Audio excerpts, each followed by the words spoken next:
aunque distante físicamente de nuestros países, vemos que la guerra entre Rusia y Ucrania es más cercana de lo que imaginábamos. Y justamente por ese motivo, este diálogo Conectas, vamos a conversar sobre los principales impactos que se han registrado en América Latina, tanto en el ámbito político como económico, tras 2 meses del inicio de la guerra en Ucrania. Para eso, tenemos a un grupo de expertos que durante una hora nos ayudarán a comprender estos impactos. Desde México tenemos a Beata Bojna, quien es ex embajadora de Polonia en México y también profesora en el TEC de Monterrey. Bienvenida, Beata. Buenas tardes, muchas gracias por la invitación. Tenemos también a Ariel González, quien está en Argentina y es director del programa de estudios sobre los Estados Unidos en la Universidad Católica de Argentina. Bienvenido, Ariel. Muchas gracias por la invitación.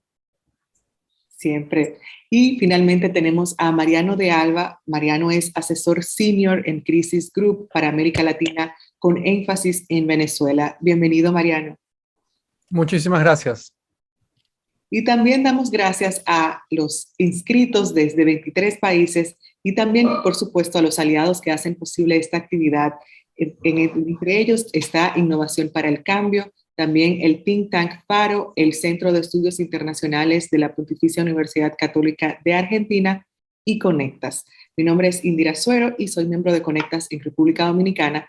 Y antes de adentrarnos en este tema de las implicaciones de esta guerra para América Latina, tenemos que hacer una lectura preliminar sobre las últimas noticias de la guerra. Es por eso que le voy a pedir a nuestros panelistas que nos ayuden con respuestas bien concretas para pasar al tema de los impactos. Voy a empezar, Beata, con usted, y es que vemos, por ejemplo, cómo a pocos días de cumplirse justamente los 60 días de la invasión rusa en Ucrania, vemos que Rusia acaba de anunciar que tiene el control de la ciudad de Mariupol y Putin ha calificado este anuncio como un éxito. ¿Podría decir usted que la toma de Mariupol es preámbulo para que cesen los ataques en el resto del país? Yo creo que no estamos aún a muchos días, semanas, quizás incluso meses para que esta guerra termine. De hecho, a lo largo de esos 2 meses lo que hemos visto es varios cambios de estrategia militar de Rusia.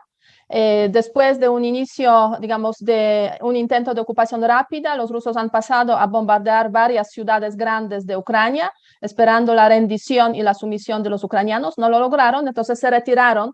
Y ahora el objetivo, precisamente a partir de esta semana, es la ocupación de la parte oriental de Ucrania, que son las dos regiones, Lugansk y Donetsk, de forma completa en sus fronteras administrativas, más la parte sur de Ucrania, donde precisamente se encuentra Mariupol, una ciudad importante desde el punto de vista estratégico, porque conecta el este y el sur de Ucrania.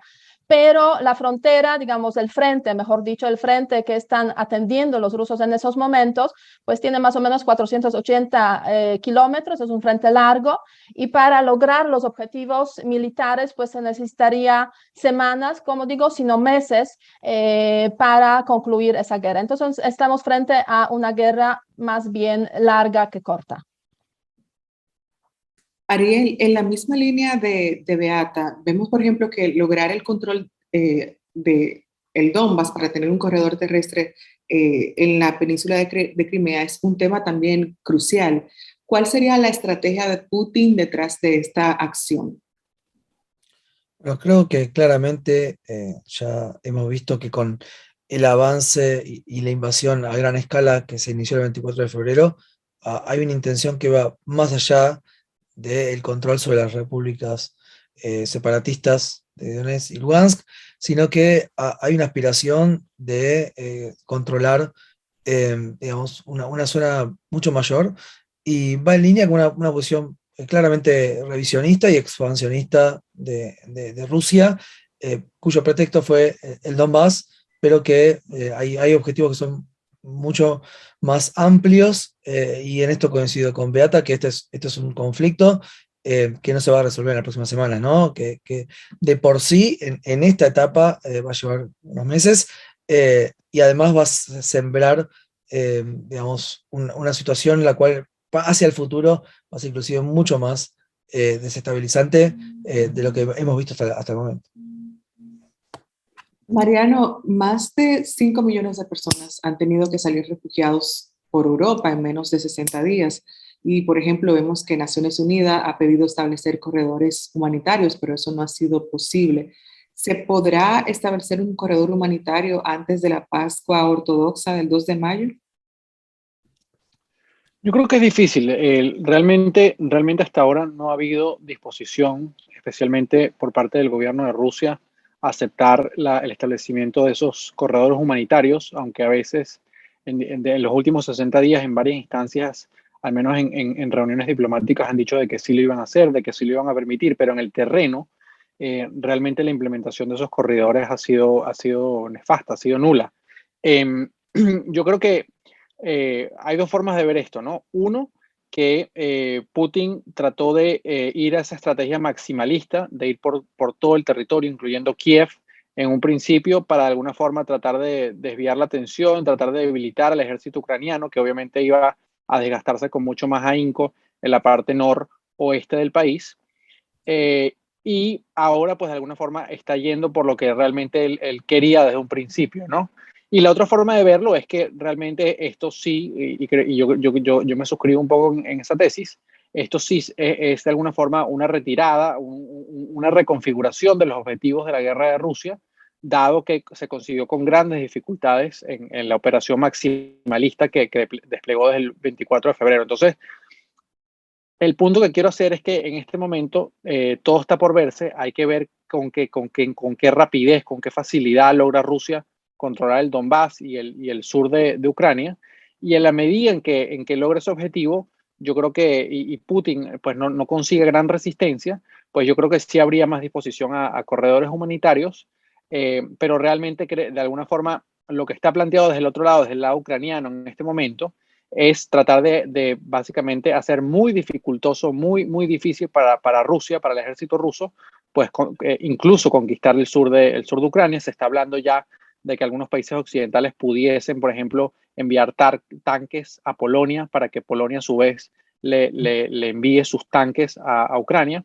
Por lo tanto, creo que quizás la conclusión clave de esta primera tanda de respuestas es lo que decía Beata, de que realmente en este momento todo indica que esto va a durar mucho más de lo que algunos esperaban en un principio. Beata, continuamos con usted y es que vemos, por ejemplo, que un efecto directo de la guerra en Ucrania llegó hasta Perú con el alza de precios de los combustibles, de alimentos, fertilizantes, entre otros. También vimos a miles de manifestantes que salieron a protestar por los altos costos de vida, y en México vemos también que los ciudadanos han visto cómo se han encarecido radicalmente el precio de las tortillas, esto por el alza de maíz en los mercados internacionales. Y justamente en un mundo globalizado, los efectos los estamos sintiendo por toda la región. Entonces, ¿cómo usted interpreta la situación? ¿Considera usted también que estamos ante un panorama de aumentos de precios aún mayor? No cabe ninguna duda que si lo vemos geográficamente, la guerra está lejos, pero efectivamente, por la reacción que tuvo el Occidente a esta guerra, a esa invasión rusa, imponiendo sobre todo las sanciones, a Rusia y a Bielorrusia, pues la guerra se acercó prácticamente a todas las regiones del mundo, a través precisamente de las consecuencias de las sanciones, que son numerosas, afectando a diferentes ámbitos económicos, pero sobre todo el ámbito de los precios de algunos productos, ¿no? Especialmente productos energéticos, porque aunque Rusia no es un gran contribuyente, se podría decir, del comercio internacional, sí lo es en algunos sectores, sobre todo productos energéticos como petróleo, como gas.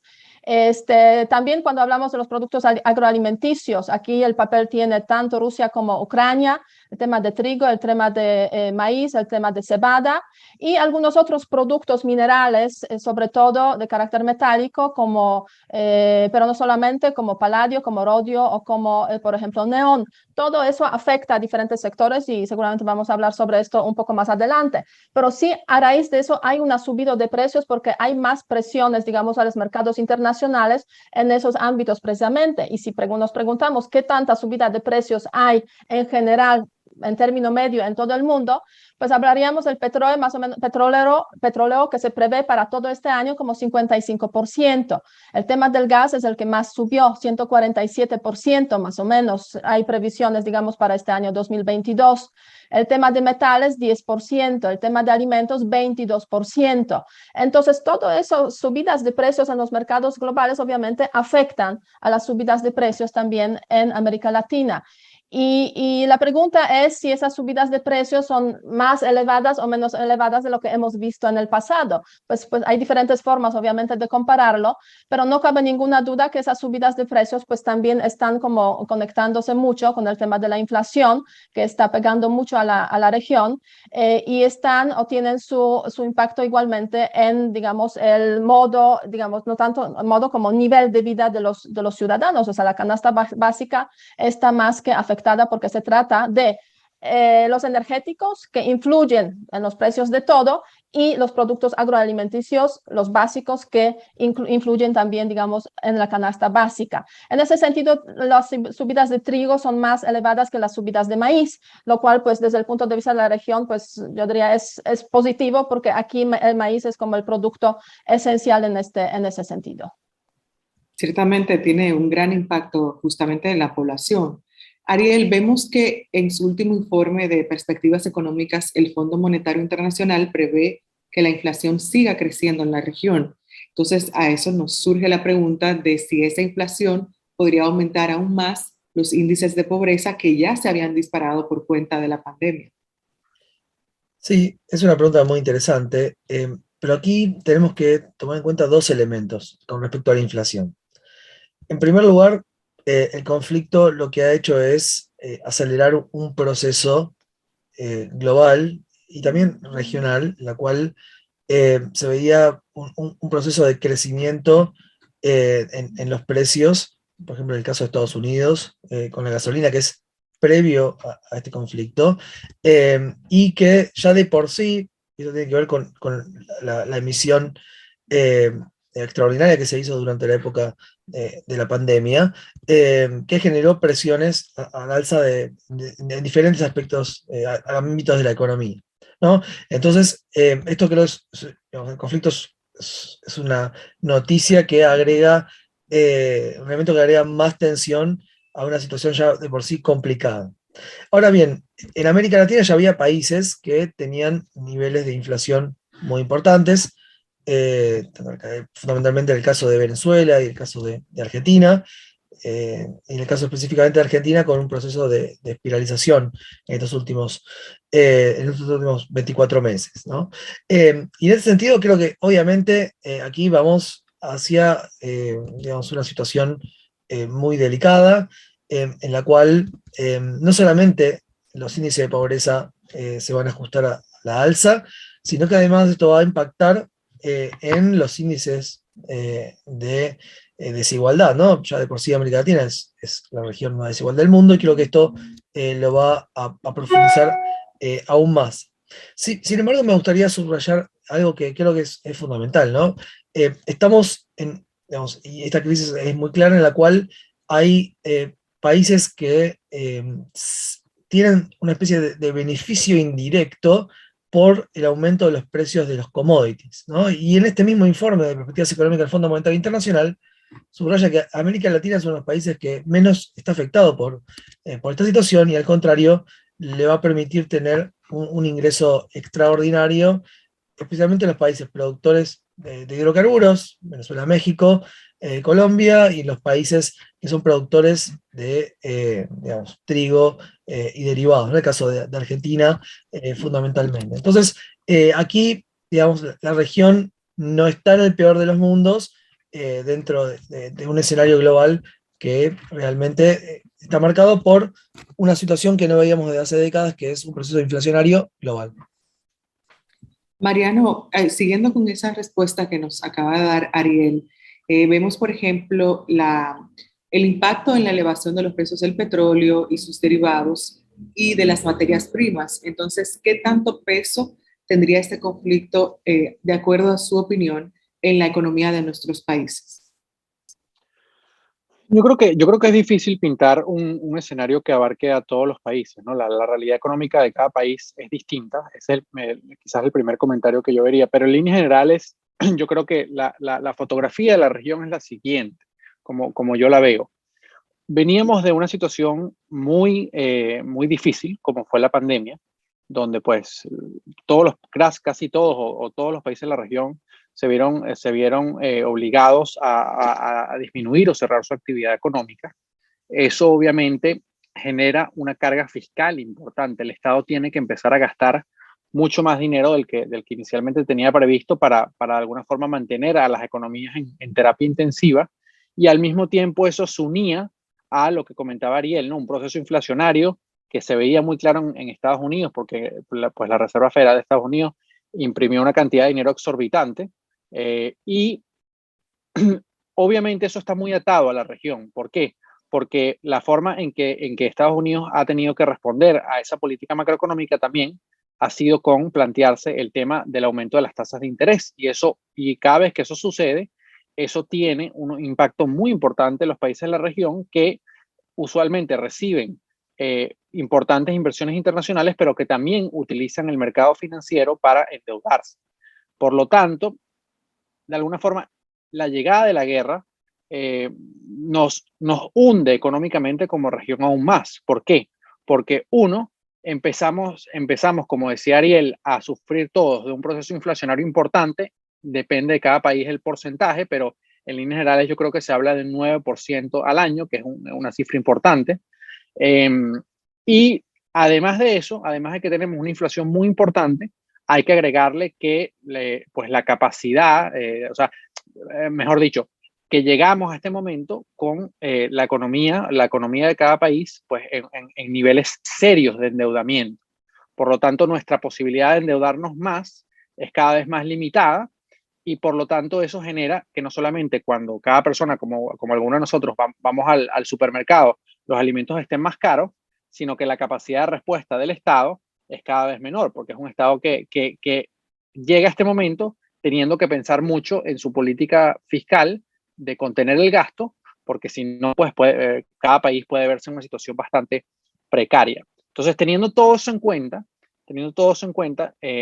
yo creo que de alguna forma, antes de esta guerra, a inicios del año 2022, había mucha esperanza en América Latina de que estamos entrando en un año de recuperación económica. Y si bien, comparado con el año 2020 y parte del año 2021, pues va a haber cierto crecimiento económico, no va a ser suficiente para ni siquiera acercarnos remotamente a como estábamos antes de que iniciara la pandemia. Y eso va a generar un descontento muy importante en la población, con consecuencias políticas. Por ejemplo, estamos viendo ya la región con procesos electorales muy importantes este año, que ya, por ejemplo, ya sucedió el caso de Costa Rica, pero viene Colombia, viene Brasil, y eso genera pues que haya un sentimiento muy importante de animadversión a los gobiernos de turno. Por lo tanto, grandes posibilidades de que los candidatos de oposición, por así decirlo, pues sean o se conviertan en gobierno. Beata, continuando con usted, tengo una pregunta de si el alza de los precios de los commodities podría implicar una nueva configuración de alianzas geopolíticas, como por ejemplo sucedió o parece que sucedió con la visita de una delegación de alto nivel en Caracas. Mira, yo creo que este alza de los precios obviamente obliga a ciertas reconfiguraciones, pero esas reconfiguraciones me da la sensación están conectadas más bien con los aspectos políticos que económicos en ese sentido.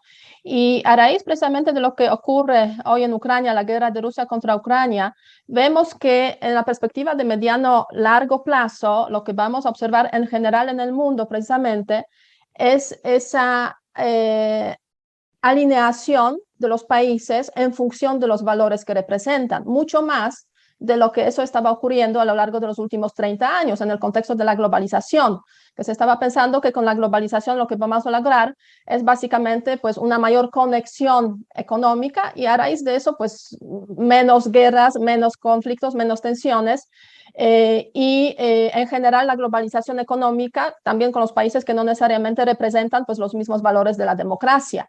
A raíz de la guerra, bueno, ya ocurrió de hecho un poco antes con la pandemia, se vio eso con claridad, pero a raíz de la guerra se ve ya con mucha claridad de que realmente tenemos que tener relaciones económicas con los países que son de alguna forma amigos. Y eso lo vive de una forma muy profunda en esos momentos justamente Europa, a raíz de la relación energética que tienen los países de la Unión Europea con Rusia. O sea, los recursos energéticos, tanto el gas como el petróleo, mayoritariamente, pero sobre todo el gas, los europeos los compran a Rusia. Rusia vende esos recursos energéticos, obviamente, pues a precios que le permiten también tener un presupuesto considerable para mantener hoy en día pues la guerra. Y el gran dilema de los europeos hoy en día es cómo hacer para no comprar los recursos energéticos y dejar de financiar la guerra que Rusia hace hacia Ucrania. Se está hablando de la necesidad de independizarse desde hace muchos años, pero hoy en día se ve claro que eso es imprescindible. Entonces, sí, efectivamente, vemos esos ajustes. Y esos ajustes, la gran pregunta es hasta qué punto pueden afectar a la región de América Latina, que ha intentado de alguna forma, pues, estar como deambulando entre diferentes países, diferentes potencias, buscando de alguna forma pues atención de diversos centros de poder, o sea, siendo los Estados Unidos sin ninguna duda pues un país relevante para lo que ocurre en América del Norte, México, Centroamérica, mientras que en América del Sur tenemos la presencia, por ejemplo, de China y en menor medida presencia económica, yo diría casi nula de Rusia, pero sobre todo presencia política, y en caso de algunos países de América Latina solamente por razones políticas, conexiones con Rusia muy fuertes, que es el caso justo de Venezuela, es el caso de Nicaragua y el caso de Cuba. A raíz de la guerra, lo que está ocurriendo, lo que va a estar ocurriendo es que los países de América Latina tendrán que irse definiendo mejor en sus, digamos, cercanías o lejanías hacia diferentes centros de poder. Y eso, pues, el tema energético lo está obviamente impulsando más, pero yo diría que es uno de los factores solamente porque la razón principal es precisamente el tema político. O sea, lo económico ya dejará de ser lo fundamental a la hora de tomar decisiones por las empresas, por los países, en cuanto a las inversiones, en cuanto a los desarrollos, a las conexiones con otros países. Ciertamente vamos a continuar más adelante tratando algunos de los puntos que dijo usted, Beata, en su respuesta. Antes de continuar esta conversación, pues recordar al público que pueden enviar sus preguntas en el icono de preguntas y respuestas. Ahí pues estaremos viendo y pues pasando sus preguntas a nuestros expertos. Ariel, vemos que Estados Unidos es un factor de peso en la región de América Latina y es un actor muy determinante en ciertos casos. ¿Cómo podría verse afectada o beneficiada la relación de nuestros países con esa nación debido al conflicto entre Ucrania y Rusia? No creo que en términos generales este conflicto afecta aún más el llamado déficit de atención que tiene la agenda de los Estados Unidos hacia la región. Las prioridades que al parecer este año, que era el año de la Cumbre de las Américas, parecía ser que justamente el hemisferio occidental, América Latina, iba a estar en el centro de la atención de la Casa Blanca. Bueno, esto claramente ha sido desplazado, ¿no? Entonces, por un lado, esta cuestión de la falta de atención, que es un factor estructural durante las últimas administraciones, quizá con la excepción de la fuerte presión durante la administración Trump con respecto a Venezuela y a Nicaragua, pero más allá de eso y de temas estructurales como la migración, la cuestión de la lucha contra el narcotráfico, digamos, las necesidades que tiene América Latina claramente no están en línea con la agenda que prima hoy en día en la Casa Blanca. Dicho esto, creo que hay algunos elementos que deberíamos subrayar. En primer lugar, esta, vamos a decir, especie de apertura limitada, con la apertura de canales diplomáticos con Venezuela y el acercamiento de algunas empresas energéticas norteamericanas en Venezuela, creo que es algo bastante importante y que ha modificado el cálculo en algunos de los países de la región, que, bueno, ya no hay señales tan claras por parte de Washington en relación a la presión que ejercía sobre Caracas. Mariano creo que puede ampliar mucho más sobre este tema.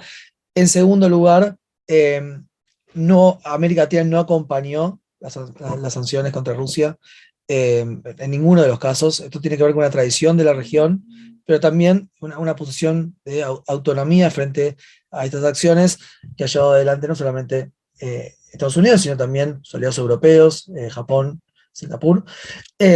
Y en tercer lugar, creo que desde el punto de vista político, la posición de Rusia en la región es realmente, a partir de esta guerra, muy complicada. O sea, creo que la agenda esta de proyección que tenía Rusia, que se reinició, podemos decir, durante la era Putin, hoy en día va a ser muy difícil ni siquiera avanzar sobre cuestiones económicas, ¿no? Creo que las presiones por parte de los Estados Unidos y de los aliados europeos van a ser lo suficientemente fuertes para bloquear cualquier tipo de avance en este sentido, con la excepción de países que todavía permanecen aliados, y esto fue muy claro en las votaciones de Naciones Unidas, como Nicaragua, como Cuba, y queda el interrogante de qué hará Venezuela, ¿no? Que tiene una estrecha vinculación, no solamente en términos económicos, sino también en términos militares con Rusia. Creo que eso es por lo menos una de las grandes inquietudes que tengo en lo personal, y creo que también hay en los principales centros de poder. Claro. Continuando con los países de la región, Mariano, vemos que en el caso de Venezuela, este país mantiene una relación bien cercana con Rusia. Lo vemos, por ejemplo, en programas de ayuda, en las donaciones y también con más de 20 acuerdos bilaterales. ¿Qué posición debería entonces asumir Venezuela y cómo la ha impactado esta guerra? El micrófono, Mariano. Sí, perdón. Yo creo que el gobierno venezolano, el gobierno de Nicolás Maduro, entraba al año 2022 ya con la mente muy presente en lo que serán las elecciones presidenciales del año 2024. Maduro, de alguna forma, logró imponerse a la oposición venezolana, apoyada por Estados Unidos, y realmente llegaba al año 2022 estable desde el punto de vista político, pero muy urgido de producir resultados económicos, un crecimiento económico que le permitiera al Estado venezolano tener mayor capacidad de gasto y por lo tanto de alguna forma de volver a desarrollar programas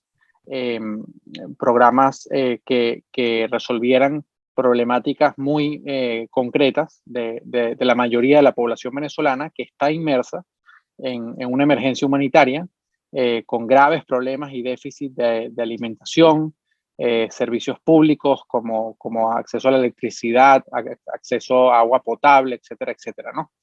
Así llegaba el gobierno de Nicolás Maduro y también llegaba en una situación donde, obviamente, producto de las sanciones de Estados Unidos,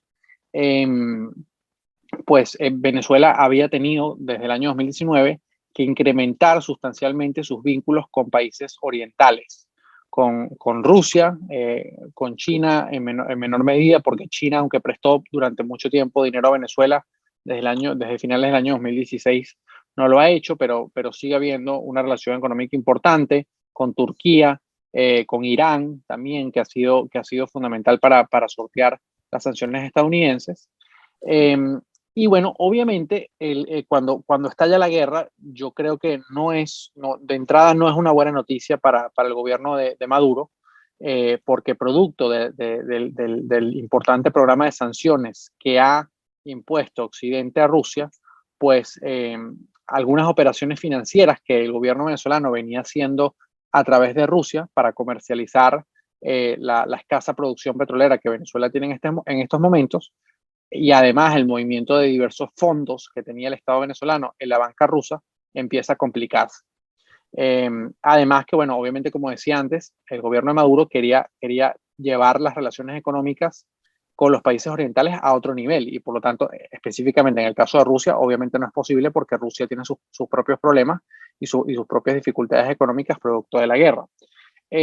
Ahora, lo que sucedió es que se da este acercamiento, que yo creo que el contexto de la guerra fue el escenario, la excusa que permite ese acercamiento, y abre la puerta a la posibilidad de que Estados Unidos relajen algunas sanciones, sobre todo las vinculadas al sector petrolero, que en teoría le pudiesen permitir al gobierno venezolano incrementar la producción petrolera y por lo tanto generar mayores ingresos.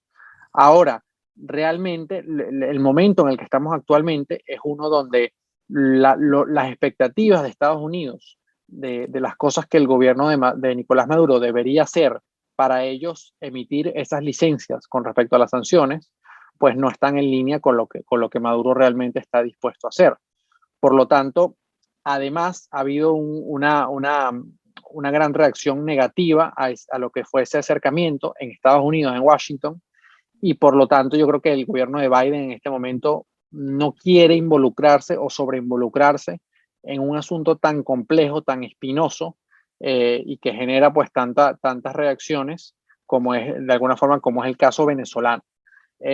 Así que para responder concretamente la pregunta, yo creo que el gobierno venezolano, la gran victoria o lo que celebran con mayor ahínco de toda esta situación de la guerra es el aumento considerable de los precios del petróleo. Pero ojo, algo que sí hay que tener muy en cuenta es que efectivamente ahora Venezuela le está ingresando mucho más dinero por cada barril de petróleo que vende, pero para Venezuela sigue siendo muy difícil aprovechar en toda su plenitud esta situación, porque Venezuela tiene una producción petrolera, uno, que ha venido cayendo durante los últimos años, dos, que para recuperarla hace falta un nivel de inversión exorbitante, y por lo tanto Venezuela no va a tener muy difícil eso en el contexto económico global actual.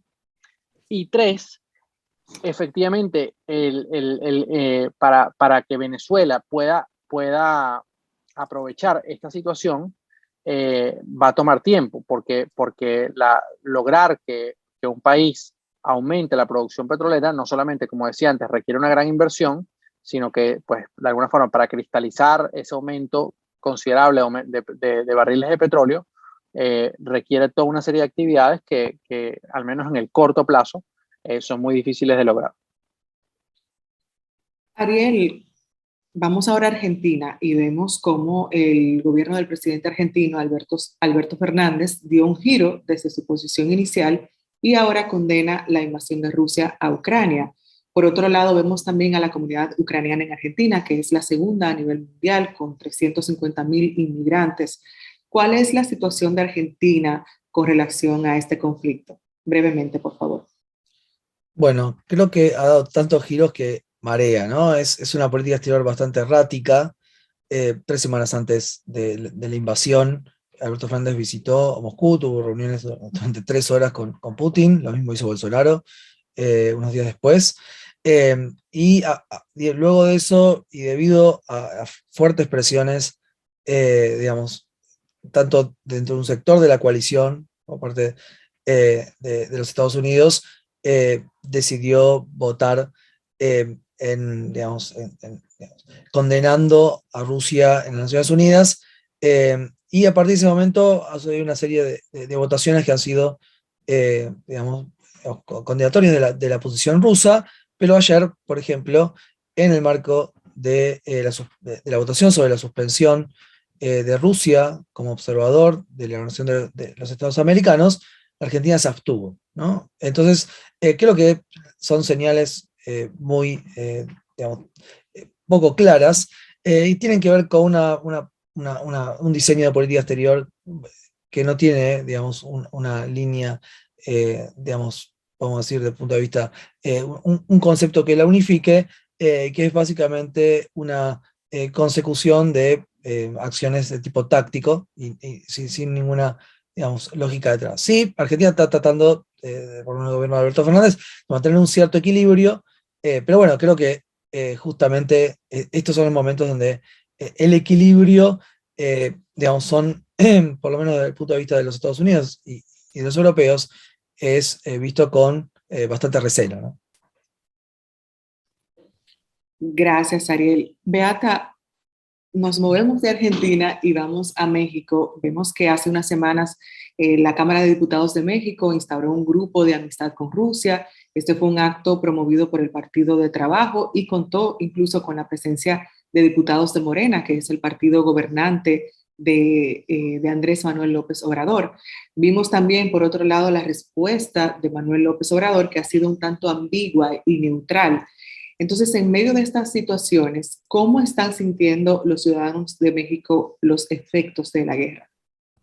Ya, pues México es un país muy importante en este contexto porque aparte de formar parte de América Latina, junto con Brasil representa hoy a toda la región en el Consejo de Seguridad de las Naciones Unidas. Entonces, todo lo que se hace en ese contexto y lo que se dice en México, desde México, pues también tiene una recepción relevante en el contexto internacional. Pero bueno, ahora sobre esto, pero ¿cómo lo viven los ciudadanos? Pues básicamente como muchos otros ciudadanos en muchos otros países de América Latina, con una inflación que llega más o menos en esos momentos a 7,5%, y con las perspectivas de que esa inflación podría llegar a 11%, tal como hay, pues dicen las previsiones básicamente del Fondo Monetario Internacional, y con un ajuste en las previsiones de crecimiento a la baja muy claras. O sea, hoy en día internamente en México las instituciones mexicanas dicen que ese crecimiento podría tener 1.2, 1.5%, mientras que el Fondo Monetario Internacional prevé 2%, lo cual también es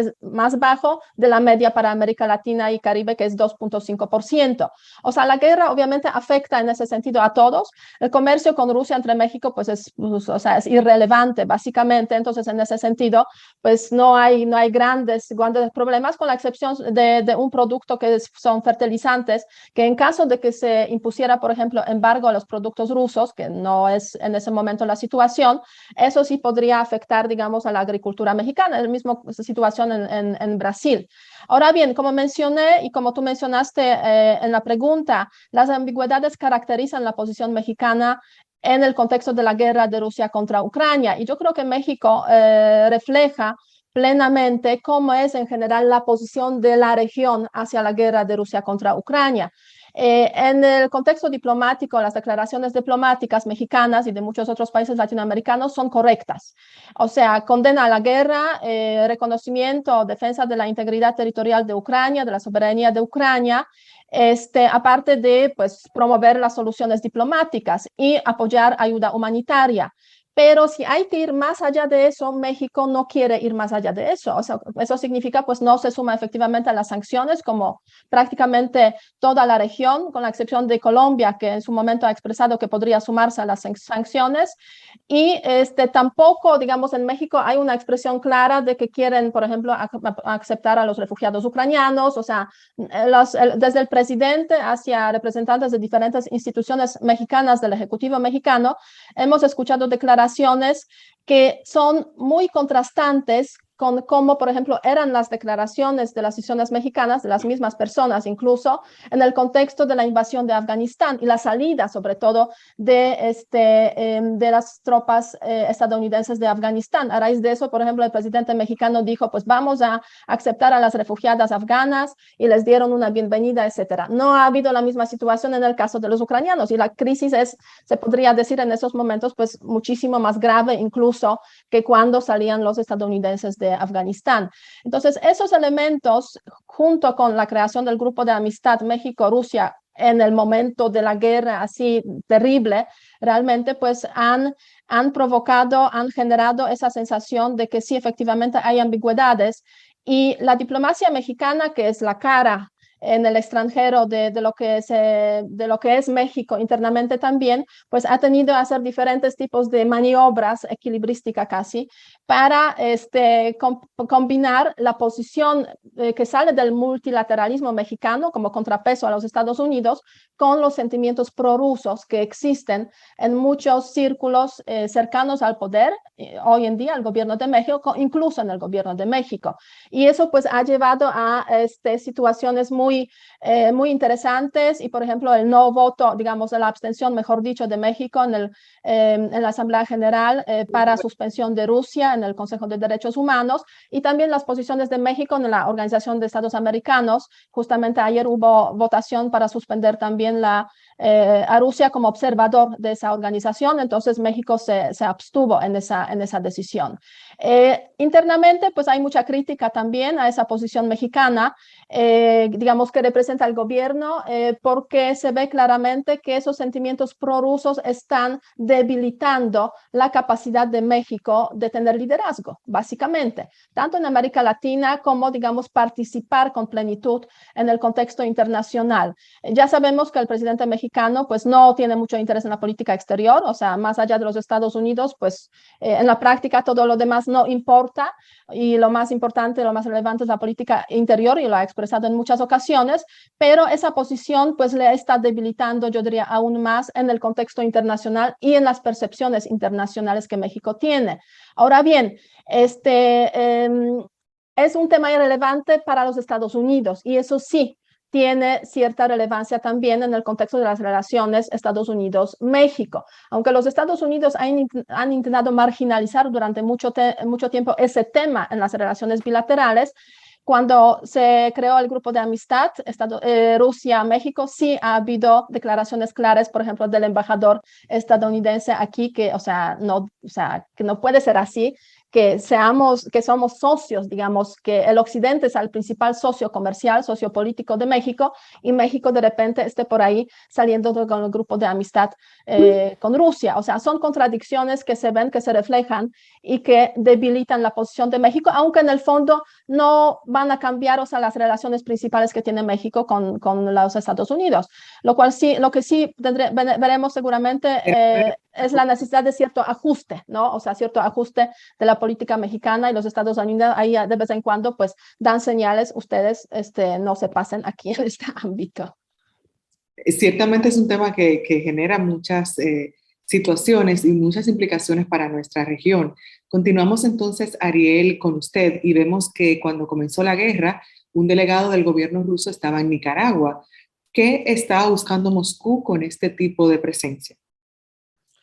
Bueno, claramente estamos buscando fortalecer la legitimidad, digamos, y esto también tenemos que contextualizarlo con la visita de los presidentes de Argentina y de Brasil, en un momento previo a la invasión, ¿no? Entonces aquí, o sea, América Latina tiene una larga tradición desde el punto de vista jurídico, desde el punto de vista internacional, de fomentar normas que tienen que ver justamente con el no uso de la violencia, la mediación, y todos estos elementos normativos hacen que obviamente esto tenga consecuencias, pero más allá de las posiciones diplomáticas de los países, en su relación con Rusia, en cómo los países de la región ven a Rusia, ¿no? Claramente, más allá de ciertas posiciones de equilibrio que ha llevado Brasil como miembro de los BRICS, y también hay un elemento que no subrayamos aquí, pero es muy importante, la provisión segura de fertilizantes que requiere digamos, el sector agro en este país. Creo que fue una de las principales razones del viaje de Bolsonaro, pero más allá de eso, digamos, obviamente hoy en día la relación con Rusia tiene costos que son muy altos, inclusive para aquellos países que han buscado tradicionalmente diversificar sus vínculos con el mundo, y dirigirse hacia, digamos, un acercamiento en el eje euroasiático, ¿no? Tanto en el caso de Rusia como en el caso de China. Bueno, hoy creo que el cálculo en las principales cancillerías de la región ha ido cambiando, y los rusos van a encontrar menos socios, especialmente en aquellos que veían como tiene una visión más pragmática en sus vínculos, pero que al mismo tiempo la región difícilmente le abra las puertas como sí lo hizo en otra época, o después del conflicto del 2008 en Georgia, o el conflicto por la anexión de Crimea en el año 2014, los cuales hubo reacciones no solamente desde el punto de vista diplomático, con giras regionales en el 2008 de Medvedev y luego de Putin en el 2015. Creo que ahora estamos en otro contexto, y creo que, digamos, una de las grandes preocupaciones que hay en los Estados Unidos es que esto pueda llevar a un incremento de la presencia de instalaciones y militares de Rusia en la región, la presencia militar, digamos, siempre tuvo, ¿no?, la sospecha sobre la posibilidad de una base en Venezuela. Pero bueno, creo que hoy en día, por lo menos el panorama, lo que se plantea es bastante más alejado de eso. Rusia está aislada e inclusive América Latina no le ha brindado, eh, salvo algunos países muy puntuales, el caso de Nicaragua, de Cuba, en algún punto de Venezuela, esta legitimidad, eh, y creo que esto es un reflejo del aislamiento que tiene Rusia hoy en día en el mundo. Seguimos con un país que, pues, no podemos decir que está en situaciones similares a Nicaragua, pero que sí tiene un régimen bien fuerte, y es Cuba. Mariano, le voy a preguntar, vemos, por ejemplo, que Cuba ha sido un fuerte aliado por muchos años y también dependiente de Rusia. ¿Usted cree que esta sea una oportunidad para refortalecer esos lazos y qué podría significar? El micrófono, Mariano. Sí, perdón nuevamente. Yo creo que no, yo creo que realmente Cuba, de forma muy interesante, ha sido bastante cautelosa en su respuesta a la guerra.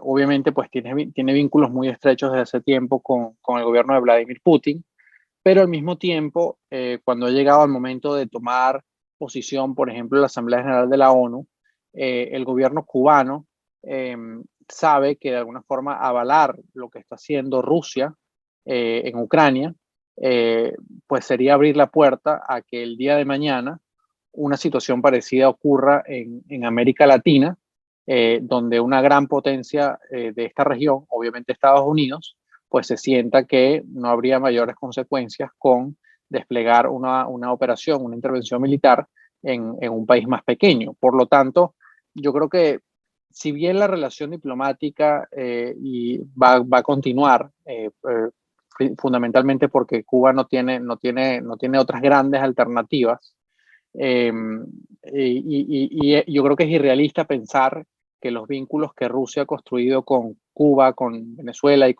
también en alguna medida con Nicaragua, pues eso pueda difuminarse de un día para otro. Pero lo cierto es que hemos visto, por ejemplo, esta semana una reunión, la primera en muchos años, de altos funcionarios estadounidenses con el gobierno cubano para hablar del tema de la migración, un tema, como decía Ariel, que es clave en este momento en la región. Eh, yo creo que de alguna forma la posición actual del gobierno cubano es: no vamos a avalar lo que está sucediendo, tenemos que mantener nuestra alianza política, nuestra relación política con Rusia, y de alguna forma tratar de ver si en este escenario que plantea la guerra puede haber espacio para mejorar sus relaciones con el gobierno estadounidense. La gran pregunta que yo tengo, y esto lo creo que lo asomaba Ariel cuando hacía mención al déficit de atención de la política exterior de estadounidense, es que la respuesta lógica a esta situación sería que Estados Unidos reforzara o buscara reforzar sus vínculos con la región latinoamericana, para de alguna forma asegurar no solo la influencia estadounidense, sino también el bienestar económico de la región. Ahora, lo que hemos visto en estos casi 60 días es que pareciera que Estados Unidos no está demostrando esa capacidad de reforzar su atención sobre América Latina, lo que es fundamental. Y dos, obviamente la región todavía está en un momento donde obviamente no les gusta lo que está haciendo Rusia, pero también es verdad que conforme esta situación se vaya alargando, como decíamos al principio, pues la región va a tener necesidades económicas. Y si esas necesidades económicas no hay oportunidades por el lado de Estados Unidos, va a incrementar la presión de buscar otras fuentes, y eso pudiese de alguna forma regresar el péndulo hacia Asia, incluso también hacia otros países orientales, como es el caso de Rusia. Porque al final yo creo que lo que vimos de la visita de Alberto Fernández, los intentos del gobierno de AMLO de fortalecer sus vínculos con Rusia, Yo creo que esa es básicamente, y la visita de Bolsonaro a Rusia, en parte todos esos esfuerzos son esfuerzos para tratar de incrementar el poder de negociación internacional que tiene América Latina desde el punto de vista de las oportunidades económicas. Una región que está necesitada de recursos, de inversiones, que se voltea a quien debería ser su socio natural, Estados Unidos, no consigue suficiente o no consigue nada, y por lo tanto se ve obligado a tratar de buscar otras fuentes. China también es otra muy importante. Un minuto, Mariana. Listo, eso es todo. Bueno, por razones de tiempo tenemos que avanzar. Vamos a aprovechar y hagamos una pequeña pausa para pasar a las preguntas de la audiencia. Esto lo vamos a hacer antes de pasar ya al último bloque de preguntas de nuestra conversación. Tenemos aquí la pregunta de Lionel Funes y de Astrid Sarria. Ellos dos tienen, yo diría que la misma pregunta. Por ejemplo, tenemos a Lionel que dice: ¿creen ustedes que China ha aprovechado el conflicto para afianzar sus relaciones y presencia en América Latina, tanto política como económica? Astrid Sarria, por igual, dice: ¿qué tanto podría aprovechar la situación china para impactar en las economías de América Latina? No sé cuál de ustedes tres quisiera empezar para responder esta pregunta. Sí, yo puedo. Sí, adelante, Mariana. Ariel, adelante. Beata, puede pasar usted. Sí, a ver si puedo empezar. Yo creo que en esos 2 meses, o sea, la guerra de Rusia contra Ucrania es una sorpresa para todos, ¿no? Nos tomó por sorpresa esa guerra, aunque pues se veía venir desde hace mucho tiempo y desde noviembre, diciembre, pues ya estaba como con mucha claridad de que las cosas van muy mal por allá. Y China probablemente lo supo antes de que muchos de nosotros lo sabíamos que iba a ocurrir, pero a una escala mucho más pequeña. Me da la sensación de que China en ese tiempo como que no ha aprovechado esa ocasión, esos 2 meses al menos que dura la guerra, para pues cambiar o reforzar sus relaciones con América Latina. De hecho, ese proceso no va desde ahora, este proceso lo vemos desde hace tiempo y yo creo que el tema en el contexto de la pandemia lo vimos con muchísima más claridad que en el contexto ahora de la guerra de Rusia contra Ucrania, pero no descarto que en los próximos meses China va a estar intentando fortalecer su presencia económica, sobre todo en América del Sur, donde pues ya tiene una presencia muy importante y en algunos países especialmente, como por ejemplo el caso de Perú, que parece que sí, esa crisis generada por la guerra de Rusia contra Ucrania le va a estar afectando igualmente de una forma bastante grave a Perú, lo cual se suma también además a la crisis política y varias otras crisis, digamos, que vimos en ese país. Pero sí, quizás esa guerra pues es como va a servir para China para continuar con su política de todas que hemos visto con anterioridad.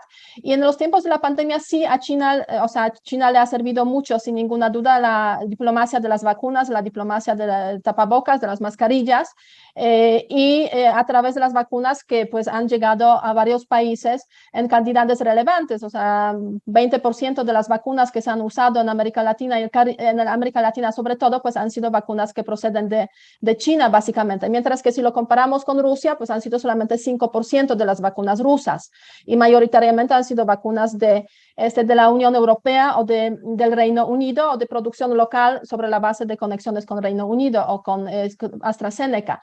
Entonces, esa diplomacia de China, esa política de China ya lleva varios años y seguirá y seguramente el contexto de la guerra contra Ucrania pues le favorecerá a China pues fortalecer esos lazos económicos. Pero por otra parte, cuando hablamos del tema de los Estados Unidos, es muy importante, muy interesante lo que comentó Mariano, que se esperaría que los Estados Unidos deberían pues voltearse nuevamente a América Latina y tener una visión mucho más clara de que aquí pasan cosas y no se puede perder esa región, ¿no? Para decirlo de forma directa. A mí me da la sensación de que los Estados Unidos sí se han despertado un poco de voltear la espalda a América Latina y se están dando cuenta que durante los últimos años han estado perdiendo la región, al menos desde la perspectiva del debate, del discurso público, de los mensajes a favor de Rusia.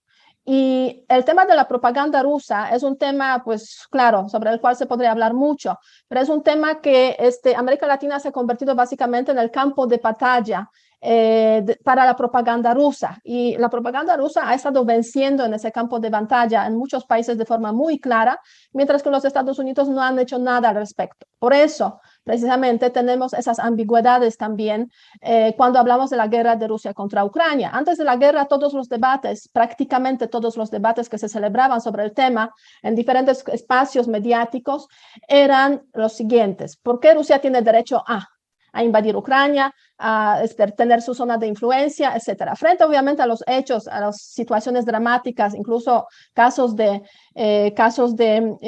muertes de los civiles, de crímenes de guerra, pues la narrativa rusa también se cae y hay un cambio en la percepción que hay en América Latina sobre lo que está ocurriendo entre Rusia y Ucrania. Pero ese cambio de percepción no significa que se está ganando la batalla frente a la propaganda rusa, que sigue siendo muy poderosa aquí en ese contexto. Entonces los Estados Unidos también están cambiando, me da la sensación un poco, aunque sí, detrás de este cambio, digamos, o ese reconocimiento de que hemos cometido errores, tiene que ir dinero, ¿no? Básicamente, tienen que ir programas de ayuda, de apoyo. Y ha habido desde México cuestionamientos a Estados Unidos que sí, hasta ahora han enviado a Ucrania básicamente ayuda equivalente, de diferentes tipos, equivalente a casi 8.000 millones de euros, mientras que a Centroamérica, como lo dijo el presidente de México, pues no han enviado casi nada. Entonces sí se hacen esas comparaciones que son cuestionamientos básicamente a esa falta, digamos, de herramientas muy concretas en la política de Estados Unidos hacia América Latina. Antes de continuar con la conversación, no sé si Mariano o Ariel tienen algo que comentar brevemente, por favor, sobre el tema de China y si China aprovecharía esta situación para incidir de una manera u otra en América Latina.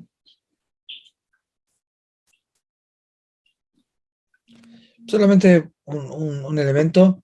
Creo que aquí hay un factor que está promoviendo una mayor presencia china, no solamente a nivel latinoamericano, sino a nivel global, que es el fortalecimiento de la internacionalización de su moneda, ¿no? Y de los sistemas de pago de base china. Y esto creo que es algo muy importante y algo muy interesante para digamos, seguir en los próximos meses, porque aquí también tenemos una especie de desafío a la hegemonía del dólar, que no solamente proviene por parte de China, sino que también es fomentado por Rusia, luego de este proceso que básicamente lo ha desconectado del sistema económico global. Hay más preguntas de la audiencia. Hay algunas que dejaré para el final porque pienso que serían buenas para cerrar esta conversación. Voy a continuar, Beata, con usted. Ya en el último bloque de preguntas, vemos que hay otro jugador en la región muy importante que es Brasil. Por ejemplo, Bolsonaro no solamente respaldó al inicio, sino que Rusia también lo buscó para gestionar ante el Fondo Monetario Internacional por ellos. ¿Cómo podría afectar esta elección entre ambos países?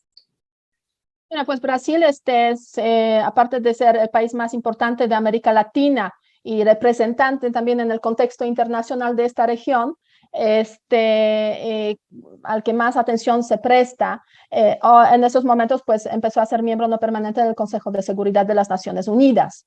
A raíz de eso, pues yo diría que sí ha habido pues también ambigüedades muy similares a las ambigüedades mexicanas, aunque pues surgen de un gobierno muy distinto que el mexicano, lo cual es una gran paradoja si comparamos esos países, pero quizás no tan grande la paradoja si vemos que el gobierno mexicano tiene un carácter digamos de izquierda, pero también populista, mientras que el gobierno brasileño, bueno, el presidente brasileño es de tinte también populista de derecha.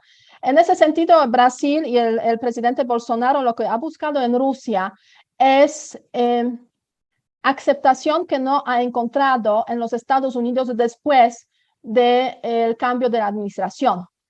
Y en ese sentido, yo creo que es esa es la razón por la cual pues, ha ido a Rusia a visitar a Putin por una parte, y por otra parte también pues, estamos en el año electoral en Brasil, entonces atraer a los electores de alguna forma demostrando pues, que tiene relaciones con diferentes países, incluyendo a Rusia, que es muy cercana a los votantes de izquierda, obviamente, en Brasil, pues son como esas herramientas o esas acciones que ha tomado Bolsonaro para, de alguna forma, tener más peso en la campaña electoral. Obviamente, cuando Bolsonaro estuvo en Moscú, no se preveía, pues no se sabía que realmente la guerra iba a estallar. Hubo muchos escépticos en ese sentido y sobre todo aquí en la región de América Latina. Entonces, hasta qué punto eso le puede favorecer o no, pues ya veremos en las elecciones y en función también de los candidatos de la oposición. Pero yo creo que el tema fundamental que está planteando Brasil en esos momentos es eventualmente fortalecimiento de la relación económica entre Brasil y Rusia, que no es el mejor momento para hacerlo, para decirlo de forma directa. ¿Por qué? Porque básicamente en esos momentos lo que el Occidente en su guerra contra Rusia busca es que Rusia no encuentre países que le permitan a Rusia brincarse las sanciones. Y eso va a ser un tema crucial cuando hablamos también de las oportunidades de América Latina en el contexto de la guerra de Rusia contra Ucrania. América Latina, de acuerdo con la perspectiva del Occidente, los Estados Unidos no debería convertirse en un puente para Rusia para brincarse las sanciones. Y cualquier crecimiento, desarrollo de las relaciones económicas nuevas entre países de América Latina, países grandes, sobre todo como Brasil, pues la verdad es que no va a quedarse así como, o sea, no pasa nada, ¿no? En ese contexto sí puede haber reacciones desde el Occidente, sobre todo, no sé qué tanto en el contexto de Brasil, que tiene sus principales relaciones, están como mucho más diversificadas que, por ejemplo, las relaciones económicas de México. Pero en el contexto mexicano sería inaceptable que Rusia se convirtiera que México se convirtiera en el puente para Rusia para brincarse las sanciones. Y lo mismo de alguna forma, pues se refiere a Brasil, lo mismo se refiere a China y lo mismo se refiere a India y otros países como lo vimos, digamos, en los debates internacionales. Todos esos mensajes que van a China y que van a la India van de forma indirecta también a América Latina, para precisamente evitar ese alineamiento o esa cooperación entre países de América Latina en temas económicos o financieros con Rusia para que esa pueda brincarse las sanciones. Y me da la sensación de que eso va a ser un punto crucial en esas relaciones entre Rusia, Brasil y también, digamos, con el contexto del bloque occidental. Ariel, ahí, luego de esta respuesta de Beata, nos surge la pregunta de si hay oportunidades para América Latina y el Caribe en medio de esta crisis. Creo que, digamos, a pesar que el contexto internacional hubiera sido más favorable para América Latina si este conflicto no hubiera comenzado, creo que para el sector vinculado a las exportaciones de materias primas es realmente una situación extraordinaria en la cual, digamos, hay necesidad de asegurar, digamos, producción de materias primas, tanto energéticos como alimentos, y en ese sentido hay varios países de la región que, por ejemplo, el caso de Argentina, el caso de Brasil, el caso de Venezuela y México, tienen una posibilidad de atraer mayores flujos de inversión externa y además generar digamos, un mayor ingreso de divisas, que algo, por ejemplo, para una economía como la Argentina, que siempre tiene escasez desde el dólar, es realmente algo positivo, ¿no? Dentro de un contexto que ya de por sí es bastante complejo. Pero creo que en ese sentido, en el sector vinculado a la dimensión exportadora de materias primas, pero bueno, también termina podemos decir, fortaleciendo este déficit histórico que ha tenido la región de tener una economía primarizada, ¿no? Creo que termina reproduciendo un ciclo que limita el desarrollo de la región. Pero bueno, esto no es para discusión en esta mesa, pero creo que es algo muy importante para subrayar. Sí. Mariano, muchas gracias, Ariel. Mariano, una última pregunta en este bloque, antes de pasar ya a las recomendaciones finales. Vemos que están bien claros los respaldos a Rusia y sabemos que no dependen de una ideología de derecha o izquierda, sino que es un asunto de autocracia y de democracias. ¿Considera usted que lo mismo está en juego al final del día en la región como resultado de la guerra? Yo creo que en la región ya el debate entre autocracia y democracia ya tenía un recorrido, ¿no? Importante. En general, la región yo creo que ha venido durante los últimos años experimentando un decrecimiento progresivo y en algunos países muy evidentes de las garantías democráticas. Sigue siendo un reto para la mayoría de los países de la región, independientemente de su signo ideológico, el respeto y la garantía de muchas de esas garantías democráticas. Eh, pero obviamente yo creo que sí es cierto que de alguna forma enmarcar el debate que se está dando en este momento en el mundo como un debate entre democracias y autocracias, eh, hasta cierto punto es relevante, pero de alguna forma creo que para una región como América Latina, en este momento, sigue de alguna forma primando mucho el tema económico. Sobre todo esto lo digo desde el punto de vista de cuando un país se tiene que sentar a pensar sus relaciones internacionales y sus relaciones comerciales. Eh, Pretender que los países latinoamericanos solo pueden tener relaciones comerciales con países democráticos, yo creo que uno, es irrealista, y dos, creo que eso dejaría potencialmente a América Latina en una situación pues bastante perdidosa y bastante precaria. De tal manera que yo creo que en el consenso en la mayoría de la región es que el tema de las garantías democráticas hay que seguir trabajándolo. Obviamente a eso le toca un rol a cada sociedad, civil, de alguna forma de buscar presionar por eso en sus respectivos países.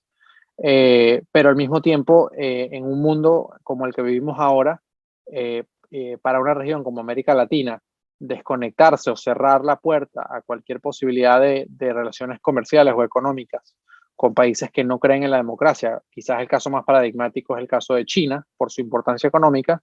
Creo que eso no está planteado en este momento, y si se planteara, pues como decía antes, la situación de América Latina se vería en graves problemas, salvo que los países democráticos, fundamentalmente Estados Unidos y la Unión Europea, pues realmente hagan un esfuerzo de fortalecer sus vínculos con la región. Pero como ya decíamos antes, de lo que se observa por ahora, eso, si bien hay algunos intentos, eso todavía no ha cuajado con suficiente fuerza como para decir que estamos en ese camino. Claro. Vamos a cerrar esta conversación con recomendaciones finales valga la redundancia de ustedes. Y para eso vamos a aprovechar dos preguntas que están en nuestro chat, que pienso que guardan una relación muy importante y es que se refieren al tema de la prensa. Tenemos, por ejemplo, a Andrea Arzaba y también a Virginia Giunta. Ellas preguntan básicamente cuáles aspectos de este conflicto hace falta cubrir y también cómo se puede evitar la desinformación en relación a estos temas de la guerra entre Ucrania y Rusia. Les voy a pedir, por favor, que utilicen el espacio de 1 minuto para así pues cerrar en alto esta conversación. Beata. Y mira, pues yo creo que hay muchísimos aspectos, obviamente, de la guerra de Rusia contra Ucrania. Y los medios de comunicación ya en, digamos, plena fase del desarrollo de la guerra se han dedicado mucho a cubrir esos aspectos militares, sin quizás dar el contexto a la gente. Y me da la sensación que eso hace que muchas veces los lectores, los escuchas, pues se pierden un poco en qué punto de la guerra estamos y qué significa eso. O sea, tratar más de entender el significado de la guerra, no solamente desde la perspectiva, digamos, de las relaciones entre Rusia y Ucrania, lo que está ocurriendo en Ucrania, pero también desde la perspectiva de qué significa para Europa, que es un reajuste total en temas de seguridad y que ese reajuste tiene también consecuencias de carácter global, consecuencias de carácter global que significan básicamente en que pues en ese mundo del futuro la globalización va a ser muy distinta y las relaciones entre los países también van a ser muy distintos, porque ahí se sitúa también el tema de América Latina y el Caribe, ¿no? O sea, para dar esa sensación, esa conexión entre lo que significa la guerra para el futuro de América Latina y el Caribe en ese contexto. Para evitar la desinformación es informarse en las fuentes, ¿no? Informarse bien en las fuentes primarias y saber leer la información en función de las fuentes que estamos leyendo. Hay unos trabajos excepcionales que se han hecho en Europa en el contexto precisamente desde hace ya muchos años, en el contexto precisamente de luchar contra la desinformación y evitar repetir la desinformación. Hay instituciones en el contexto de la Unión Europea que hacen trabajos precisamente de desinformación con bases de datos sobre la desinformación que hemos visto desde la perspectiva de Rusia, sobre todo, obviamente, porque pues, es lo que ahí está en el contexto europeo. Y yo creo que es llegar a ese tipo de, digamos, de fast checkers también, o sea, las instituciones que corroboran, comprueban, desmienten la información para realmente tener conocimiento mucho más profundo de lo que está ocurriendo y de lo que realmente está ocurriendo. Lo que yo he visto en el contexto de América Latina y muchos debates que ha habido aquí es que muchos investigadores, muchos periodistas dicen, como no sabemos cuál es la verdad, pues hay dos narrativas, ¿no? O sea, hay una narrativa, hay una verdad que existe, ¿no? No es que tengamos varias verdades en este contexto y podemos dar fe de varias verdades. O sea, la verdad existe y siempre y cuando buscamos esta verdad en las fuentes primarias principalmente y sabemos analizar esas fuentes, o sea, ser críticos con las fuentes. Yo digo de todo tipo de fuentes y de todo tipo de partes. Yo, por ejemplo, en mis redes sociales tampoco repito todo lo que dice la parte ucraniana, todo lo que dicen los occidentales. Lo estoy corroborando con diferentes fuentes porque cada parte tiene su política de comunicación, hasta su política de propaganda. O sea, intentar ser lo más posible objetivos y sin tragarse así directamente las cosas que dice una parte. Gracias, Beata. Mariano, por favor, un minuto. Sí, no, brevemente. Yo creo que con respecto al tema de la desinformación, yo creo que en América Latina nos hace falta mucho campañas de educación, campañas que eduquen a cualquier persona que haga uso de medios, a, como decía Beata, saber elegir bien las fuentes. Es decir, yo lo veo mucho con familiares míos que a veces me comentan noticias y obviamente yo sé que eso no es cierto, es mentira. Y básicamente el problema de fondo es que están yendo a fuentes que no son confiables. Y en muchos casos yo les digo, mira, si te quieres informar sobre estos temas, estas son las fuentes que yo considero que son las de mayor calidad. Y una vez que tienen acceso o consultan esas fuentes, pues esos problemas de desinformación creo que bajan considerablemente. Y luego creo que un aspecto importante, sobre todo desde el punto de vista latinoamericano, que esta guerra da paso a cubrir y que yo al menos hasta ahora no he visto cubierto, es el tema de, pues, en este contexto, que yo creo que, como decía Beata al inicio, va a durar un tiempo importante y va a tener consecuencias que van a durar mucho tiempo, pues, ¿cómo pueden los países latinoamericanos plantear una política exterior y una política económica internacional que realmente le permita a esos países latinoamericanos que producir una situación más favorable para sus ciudadanos? Porque al final de lo que se trata es que los ciudadanos de América Latina en su conjunto pues puedan tener mejores y mayores oportunidades. Y en este contexto de grandísima incertidumbre, pues efectivamente todos los gobiernos y todas las sociedades tienen que hacer un esfuerzo aún mayor para procurarse no solamente poder estar en una mejor situación o enrumbarse a una mejor situación, sino lograr que esa situación pues más favorable desde el punto de vista económico, político, social, etcétera, se pueda mantener a través del tiempo. Muchas gracias. Gracias, Mariano. Ariel, finalizamos contigo con esta pregunta. Sí, voy a dar una respuesta muy sencilla. Yo que coincido con Beata, que hay un énfasis demasiado fuerte en las cuestiones militares, y en los últimos, por lo menos aquí en la prensa, en las últimas semanas, la cuestión de los refugiados se ha invisibilizado. Creo que aquí también América Latina puede tener un rol muy importante, como ya lo he hecho en anteriores conflictos, generando programas especiales para la recepción de refugiados, por ejemplo, en el caso de Siria, en el caso de Afganistán. Creo que aquí tenemos una opción para mostrar uno de los activos que tiene América Latina, que es ser una región no solamente de paz, sino que también que acoge a aquellos que están pasando por una situación muy complicada y quieren tener una vida diferente, no solamente en paz, sino también con perspectivas de desarrollo. En este sentido, también hay una segunda cuestión que me gustaría subrayar, que es la falta de profundidad, muchas veces en la cual se abordan los temas de este conflicto. Hay mucho breaking news, mucha noticia de último momento, pero poco análisis, poca discusión en profundidad. Creo que esto es algo que digamos, es importante para digamos, los periodistas especializados y también para la participación de analistas expertos como es en mi caso, que somos convocados para discutir sobre estas cuestiones, y que a veces realmente lo que uno puede decir es bastante poco en relación con el complejo contexto que está detrás de esta invasión, ¿no? Así que bueno, esto es todo, así que muchas gracias.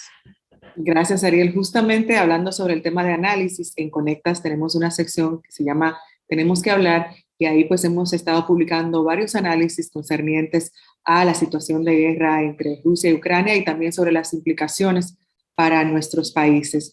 Antes de concluir, pues les invitamos a que el próximo martes 26 de abril a las 7 de la noche, hora Colombia, Centro de México y Ecuador, conversen con nosotros en Twitter Space Ucrania, la guerra desde las vivencias de periodistas latinoamericanos. Estaremos en ese encuentro con corresponsales latinos que han cubierto la guerra en Ucrania, y la información está en la página de Conectas y también de la Red Global de Periodismo de Investigación, que es uno de nuestros aliados en esta actividad. Así que les esperamos por allá y agradecemos, por supuesto, la participación de nuestros panelistas.